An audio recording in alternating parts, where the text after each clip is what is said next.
It is Monday, the 7th of October, and it's been 1 week since this heat wave started. And look how we did yesterday on the 6th. 101 degrees in El Camino High School is the hottest temperature observed on campus since September 6th of 2022 when we hit 100 degrees. But we were 1 degree higher at 101. 97 in San Francisco is also one of its hottest days over the past few years. 102 in South City. Brisbane was the hotspot at 103 degrees. The coast, not spared. 94 in Pacifica and mid to upper 90s right down the coastline. Speaking of the coast, here's a look at Maury Point in Pacifica. Looks very appealing as we have that onshore wind keeping the coast cool for today and will kick in for the next few days. With that, here are the headlines. It's the final day of this prolonged heat wave.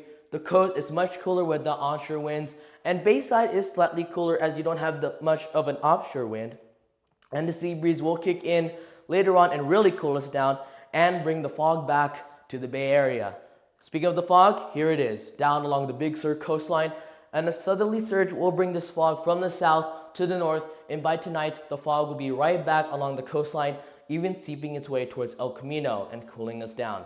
After 6 days in an excessive heat warning, we've been downgraded to a heat advisory. Temperatures in SF will get up to the mid 80s, and areas around South City could get up to the upper 80s to near 90 degrees. And with the onshore influence, the coast no longer has any heat alerts for today. The almanac shows the averages have not changed, but the record high for this day is 92 degrees set back in 1996. The sun rose at 7:11 and will set at 6:42 this evening. And the big picture shows this area of low pressure developing off the Gulf of Alaska. And this is going to enhance the onshore winds and the marine layer, really cooling us down for the next few days and pushing this heat dome farther away from us. But it was still a warm morning. 71 degrees in San Francisco, 70 in Brisbane. So this is the warm spots. Mid 60s in Elko for a low. And then the cool spot, Pacifica at 61 degrees with the onshore wind. The hour-by-hour Coltcast for campus shows that we'll still be in the 80s. And we actually did hit a high of 91 degrees around 11 o'clock. But the onshore wind did return and cooled us back down into the mid 80s. So it will probably cool later on to this afternoon back into the 70s, possibly by 4 p.m. But let's take a look at the rest of the peninsula. Look at that. The coast only in the 70s because of that onshore wind, but still 90s down in Elko, South City, 88 in San Francisco, and down the peninsula. So we're still under a moderate heat risk because of that, but the coast with the onshore wind cool down is only in the minor heat risk. And there's still a spare the air alert as it still have moderate air quality with particulate matter in the atmosphere.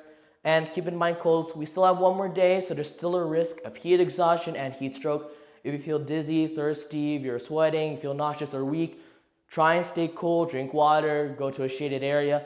But if you get to the point where you feel confused, dizzy, or even lose consciousness, that's a sign of a heat stroke and you're gonna have to act fast and call emergency services so you can get all the aid you can get.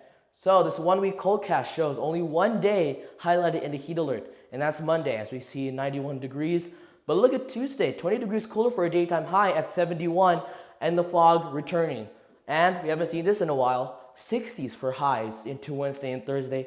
A little warm up by Friday and Saturday, but nothing very substantial as last weekend. So there's light at the end of the tunnel, Colt. Just one more day and we'll finally get back to what can be considered South City weather.